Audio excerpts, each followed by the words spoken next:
কি বলবো, কেশপুরের মানুষকে কোটি কোটি ধন্যবাদ।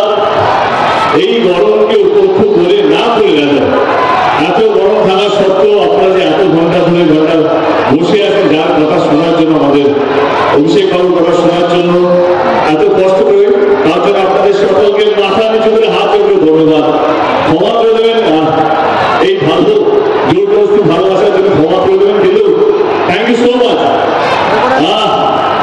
কেশপুরকে নিয়ে কি বলি, 2014 থেকে নির্বাচনের সঙ্গে রাজনীতিতে আসার পর অন্যভাবে কেশপুরের সঙ্গে আলাদা হলো। আদারওয়াইজ কেশপুর আমার সবসময় গ্রামে মনে হতো, ছোটবেলাটা এখানে কেটেছে। তারপরে আমি বম্বে চলে যাই, বম্বে থেকে আমরা প্রত্যেক গরমে ছুটিতে আসতাম মহিষদা বলে গ্রাম, আপনারা সবাই জানেন, মহিষদা গ্রামে যেতাম। এবং কিছু বছর পর সেই কেশপুরের আমি সাংসদ হব, জীবনে ভাবুন। আপনারা যেভাবে 2014, 2019-এ যেভাবে আশীর্বাদ করেছেন তার জন্য অসংখ্য ধন্যবাদ। এবং এটাও কোথাও যেন পরিষ্কার যে 2014 এবং 2019-এ যেই মার্জিনে আমরা কেশপুর থেকে জিতেছিলাম তার চেয়ে অনেক গুণ বেশি মার্জিনে আমরা এবারও কেশপুর থেকে লিড পাবো, শুধুমাত্র আপনাদের জন্য।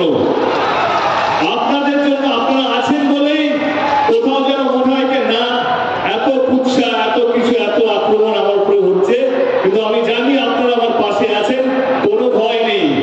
যাদের কাছে মানুষ নেই, যাদের কাছে কোনো সংগঠন নেই, তারাই সবচেয়ে বেশি আক্রমণ করে। আমি শুধু এটুকু বলবো, বিরোধী দল এবং তাদের প্রার্থীকে আর একবার কেশপুরে দেখে যা, কতগুলো মা বোনেদের আশীর্বাদ মাথার উপরে আছে, কতগুলো ভাইদের আশীর্বাদ আছে, যেহেতু এটা আমার দেশের বাড়ি, কতগুলো জেঠু আছে এখানে, কাকারা আছে, তাদের আশীর্বাদ দেখে যা। ধন্যবাদ কেশপুর। এখন নির্বাচনের ভাষণ শুনেই মনে হয় যে যেন এটা বিধানসভা নির্বাচন হচ্ছে। মানে এটা কোন মানেগা প্রধানমন্ত্রী নয়, এটা কোন মানেগা রাজ্যের সিএম এর মানে মুখ্যমন্ত্রী লড়াইটা হচ্ছে।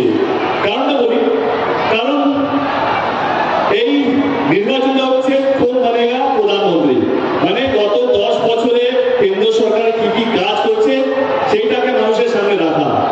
কিন্তু তারা যখনই আমাদের বাংলায় আসছে, তারা 10 বছর একটা কাজ তো বলতে পারছে না, কিন্তু বাংলায় কি হচ্ছে না সেইটা নিয়ে বলার চেষ্টা করছে। আমি আপনাদের সামনে এইটুকু বলতে চাই, আমাদের যিনি বিরোধী দলের প্রার্থী আছে তাকে বলতে চাই যে গত 10 বছরে কেন্দ্র সরকারের অন্তত 10টা কাজ বলুন, কেন্দ্র সরকার 10 কাজ বলতে গরিব মানুষদের হয়েছে। পরাধী যদি বলতে পারে গরিব মানুষ এটা সেবা পেয়েছে, তাহলে আমি আর দাঁড়াবো না। কিন্তু এক্ষেত্রে বলছে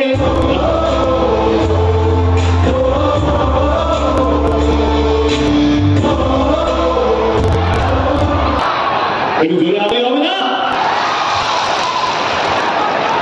অসংখ্য গোটা 3 মাস ধরে টানা, আরো বেশি যেই গরমে প্রত্যেকটা জায়গায় প্রত্যেকটা লোকসভাকে 3 বার করে যাওয়া, এটা লোকসভাতে 3 বার হয়ে গেল না। এবং তিনটা জিনিস নিজের থেকে দেখা আছে।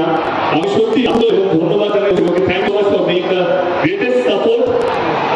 যেটা বলছিলাম, এটাই মনে হয় যে বিধানসভা নির্বাচন, কিন্তু না, এই নির্বাচনটা হচ্ছে কেন্দ্র সরকার 10 বছর কি কি করেছে, তারা যে কথাগুলো দিয়েছিল 2014 থেকে, সেই কথাগুলো রাখতে পেরেছে কিনা,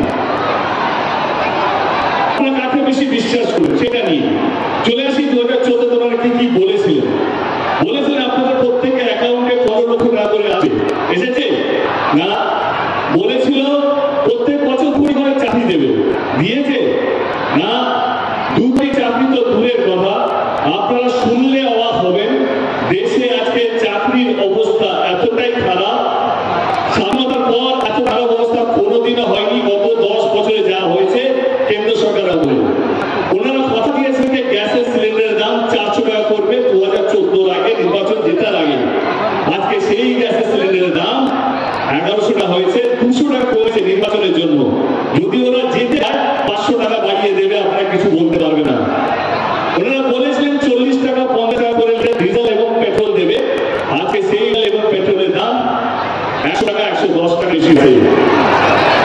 এই বলুন, আপনারা কার কথা বিশ্বাস করবেন?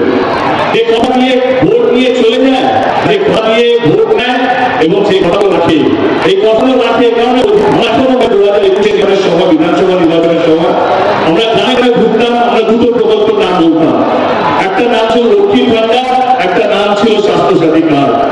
বিরোধী দল তখন বলেছে লক্ষ্মীর ভান্ডার নয়, এটা ঢপের ভান্ডার। এই লক্ষ্মীর ভান্ডার কোনদিনও সরকার আমাদের দেশে